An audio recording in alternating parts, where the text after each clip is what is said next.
নাম হইছে কবর। ঠিক কিনা? কথা বলেন ঠিক কিনা? যাওয়া লাগবে কি লাগবে না? সবাই যাবেন, কেউ থাকতে পারবেন না? এই হাম সব মুসাফির হায় ওহি আখের ঠিকানা कोई आगे रवाना है कोई पीछे रवाना। सुबहानाल्लाह।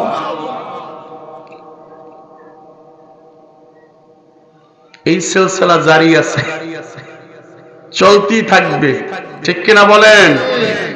কেউই থাকা যাবে না।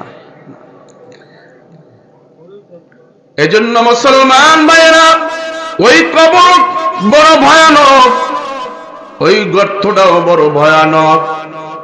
ওই গর্তে কিন্তু আপনাকে আমাকে দৈনন্দিন 10 বার ডাক দেয়। কয়বার? জোরে কোন কয়বার? কি বলে ডাক দেয় শুনবেন নি? রাসূল আমার জানাই দিয়েছে, আনা বাইতুল ওয়াহদা। সুবহানাল্লাহ। আনা বাইতুল গুরবা, আনা বাইতুত তুরাব, আনা বাইতুল ওয়াদুদ। সুবহানাল্লাহ।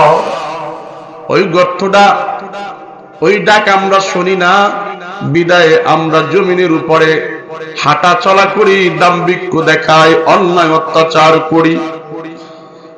ওই মাটির কবর ডেকে ডেকে বলে, বান্দা ও বান্দি শোনো, দুনিয়ায় আলো ছাড়া চলতে পারো না।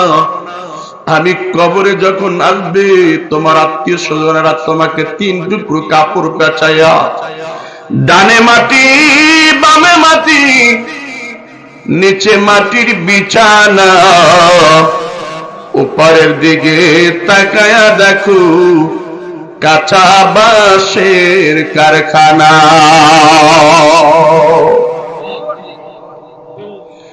ওই জায়গায় যখন তোরে রাখবে, সেই জায়গাতে তুমি একা ছাড়া তোমার নেতাও থাকবে না। যেই নেতার জন্য জীবন দিলা, নেতাকে পাশ করাইবার গদিতে বসাইবার জন্য কত মাইর খাইলা, ওই নেতাও তোমার কবরে যাবে না। কবর ডাইকা ডাইকা আমাদেরকে বলতেছে, শোনো, আনা বাইতুল ওয়াহদা, আমি একা একের ঘর। কবর কয়জনের ঘর? কথা বলেন। একজনের ঘর। হ্যাঁ, কত দূরে?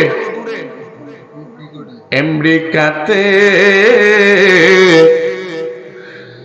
গেলে মানুষ ফিরে আয়, কবর দেশে গেলে মানুষ নাহি পাওয়া যায়। ঠিক কিনা?